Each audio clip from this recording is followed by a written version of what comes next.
तांको स्त्री की अरे तांकर स्त्री नाही कौन भाई हनुमान बाहन की रही कौन पे बाहि नांती गोटे कथा कहबी टिके सुनो तांकर विषय तो चली गोटे कथा कहबी भारत लागू जीवा तापर मां माने टिके सुनो जार कथा टिके सुनिले मां बजरंग बली संकट मोचन जते विपत्ति आसिले सब दूर होई जीवो मां हनुमान काहे की विवाह नांती अच्छा अच्छा विवाह नबार कारण कोन कौन हे बंदई रघुनाथ हे राजीव नेत्रीपति राजहंस गमना रमण दासरथी बंदई रघुनाथ राजीव नेत्रीपति राजहंस गमना रमण दासरथी विकच पुंडरीक प्राय बेनी आखि दुर्बादल शरीर हे मुख चंद्रमाकी दानव कर छले मानव अवतार ऋषिंकर जागर क्षणे जयागुसार अखंड सूर्य वंश मंडन पूर्ण हिंदू अवनी बनी तार हे तुम्हे प्राण बंधु कोटि नमन मोहन रूप राशि कौशल्या देवी गर्भानव रूप रकाशी पितु सत्य पाणिण प्रभु बन को गल भाई भारी जांकु प्रभु संग तेनेला आउ सीता को चोराई देखो नेला रावण सेतु बांधी गले प्रभु लंका भुवन आउ रावण को मारी सीता को धारिले अयोध्यापुर रे आसीन मिलिले अयोध्या रे देखो हे भोजित कले सीता देवी निजे हाथे रांधी परसिले लंका रु आसी सारिबा परे सीता देवी मने मने भगवान को कहले बोले प्रभु जो भालू मांकड़ मो पाई एते प्रकार युद्ध करिकरी मो पाई मो प्राण बलि दैछंती मु गोटे कथा करिबी प्रभु तांको रांधिबी मु निजे खाइबा को तांको देबी एतिकी मते आदेश दियो आज्ञा जते बेले भोजी भात करिबा पाई प्रभु राम को हे कहिले बैदेही जेते मांकड़ देखो संसारे थिले सबु भालू मांकड़ को प्रभु जे डाकिले निजे सीता देवी हाथ रे रांधिबे समस्त को देखो मा परसिबे एक कथा सुनी देले जेते भालू मांकड़ पहुंची गले आसी अयोध्यापुर मांकर हाथ रांधणा खाइबा पाई समस्तंकर आग्रह बढ़िला जाई समस्ते जेते बेले हाजर हेले हनुमान कर मा अंजना आसीथिले अंजना श्री राम को कहंती जाई मोर कथा सुनो हे रघुसाई तुम्भर भाई देख लक्षण हेख भरत शत्रुघ्न छंती प्रत्यक्ष विवाह इन घर संसार कले आउ बुढ़ा होई मो पुओटा रही गला बोइले अंजना बोले प्रभु मो पुओ को तमे की मंत्र पढ़ैलो जे तम कथार आगा सी रहिला सबुले माँ बोली केबे सी पचारिला नाही ताकू की मंत्र देई देलो के जानी तम पथरेगा सबुले से गोड़ेला आज पर्यंत तम पाखे रहिला तम भाई लक्ष्मण विवाह ले भरत विवाह ले शत्रुघ्न विवाह ले ता सात्री पिला विवाह करी घर संसार कलेनी मोर कोन बौटी आनिया को इच्छा नाही प्रभु मोर कोन नाती नातुणी देखिया को इच्छा नाही कि हनुमान मां अंजना कहिले तम भाई की विवाह करे देलो मो पोटा को विवाह करे आज पर्यंत केबे चिंता टिकिए कलोनी मु कोन नाती नातुणी देखिया को मोर कोन इच्छा नाही प्रभु मोर कोन वंश रक्षा करिया को इच्छा नाही भगवान प्रभु चिंता कले सत कथा मु प्रकृत रे भूल करछि मु अपराध करछि आज ही तार व्यवस्था करिबे ए भोजी रे ही आज हनुमान को आजिया का विवाह करे देबा अंजना को प्रतिश्रुति देले आजिया का विवाह करे देबा ए जो भोजी भात चलीछि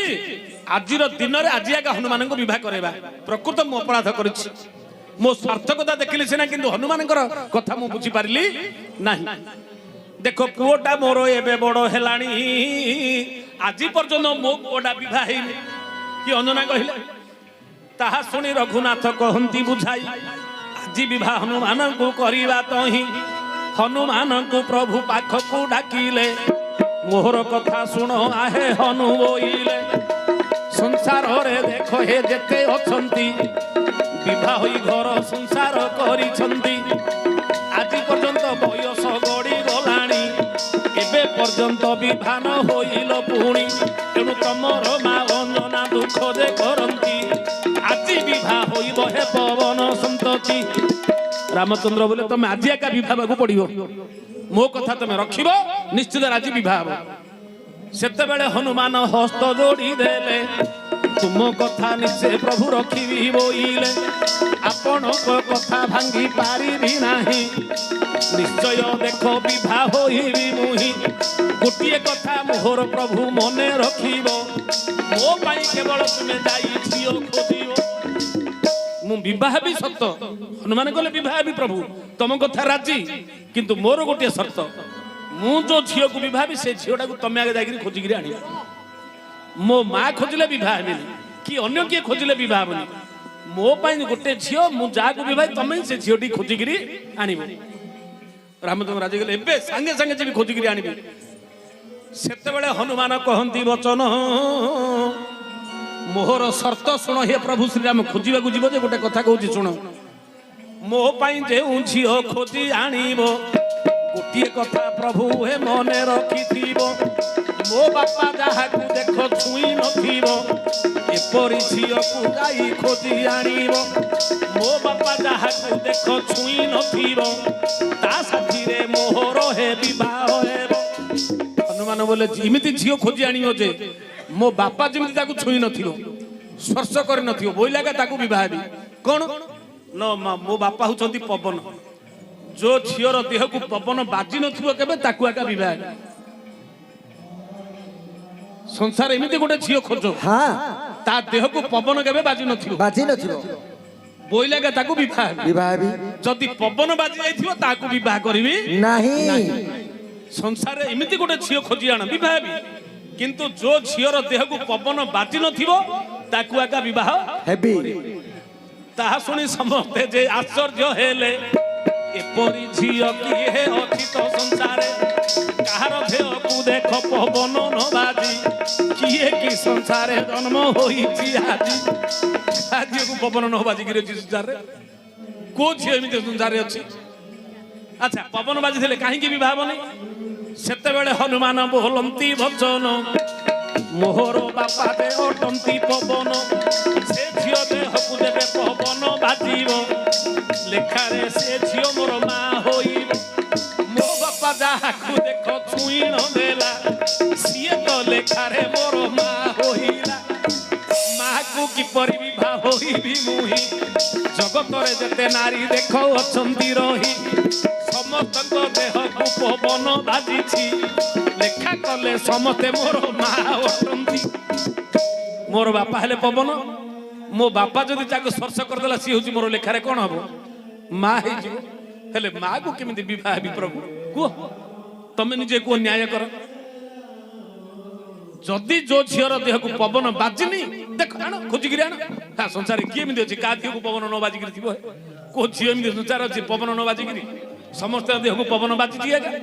ଏଣୁକରି ହନୁମାନ ଗଲେ ପ୍ରଭୁ ମୋ ବାପା ହେଲେ ପବନ, ଯଦି ପବନ ଛୁଇଁ ଦେଲା ସ୍ପର୍ଶ କରିଦେଲା ତାକୁ, ସିଏ ହଉଛି ମୋର ମା।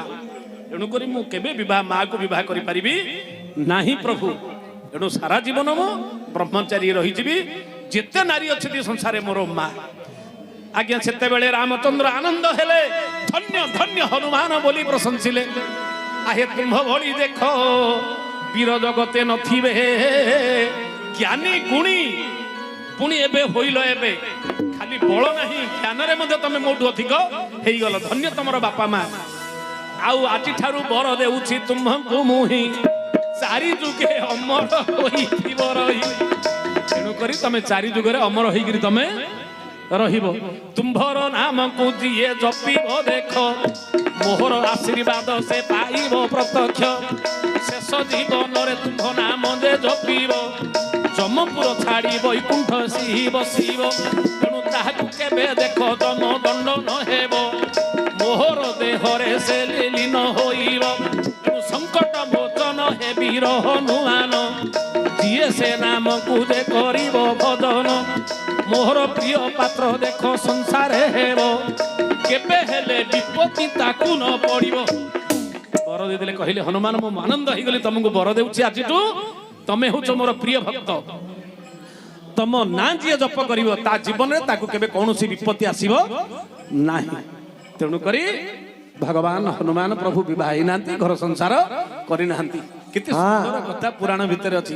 ୟାକୁ ବାସ୍ତବ କଥା ମା ଆମେ ଜାଣୁଛେ ସତ ହନୁମାନ କାହିଁକି ବିବାହ ହେଲେନି। ନୂଆ କଥାଟା ଭଲ ଲାଗିଲେ ନା ବୁଝିପାରିଲନି ମା କିଏ?